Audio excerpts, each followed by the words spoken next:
നമസ്തേ പ്രിയമുള്ള പ്രേക്ഷകരെ, മേൽപ്പത്തൂർ നാരായണ ഭട്ടപാദനാൽ വിരചിതമായ നാരായണീയത്തിലെ വിരാട് സ്വരൂപ വർണ്ണനമെന്ന 6-ാം ദശകത്തിലെ 4-ാമത്തെ ശ്ലോകമാണ് നാം ചർച്ച ചെയ്യുന്നത്.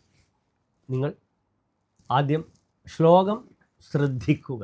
ത്വദ്ബ്രഹ്മരന്ധ്രപദമീശ്വര വിശ്വകന്ദ ഛന്ദാംസി കേശവ ഘനസ്തവ കേശപാശാഃ ഉല്ലാസിചില്ലിയുഗളം ദ്രുഹിണസ്യ ഗേഹം പക്ഷ്മാണി രാത്രിദിവസൗ സവിതാജനേത്രേ. ഇനി ഈ ശ്ലോകത്തിൻ്റെ പദച്ഛേദം പ്രിയമുള്ള പ്രേക്ഷകർ ശ്രദ്ധിക്കുക.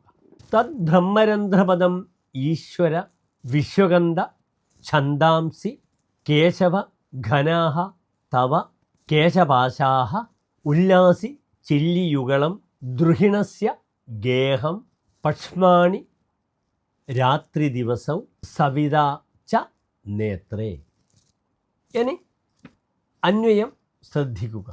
ഹേ വിശ്വകന്ദ ഈശ്വര, ത്വദ്ബ്രഹ്മരന്ധ്രപദം ഛന്ദാംസി, ഹേ കേശവ തവ കേശപാശാഃ ഘനാഃ ഉല്ലാസി ചില്ലിയുഗളം ദ്രുഹിണസ്യ ഗേഹം പക്ഷ്മാണി രാത്രിദിവസൗ നേത്രേ സവിത ച.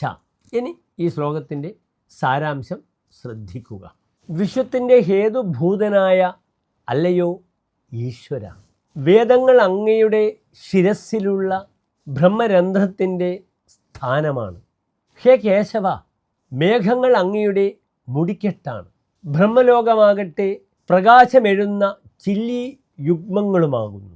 അങ്ങയുടെ പഷ്മങ്ങളാണ് രാത്രിയും പകലും. സൂര്യൻ അങ്ങയുടെ കണ്ണുകളുമാകുന്നു.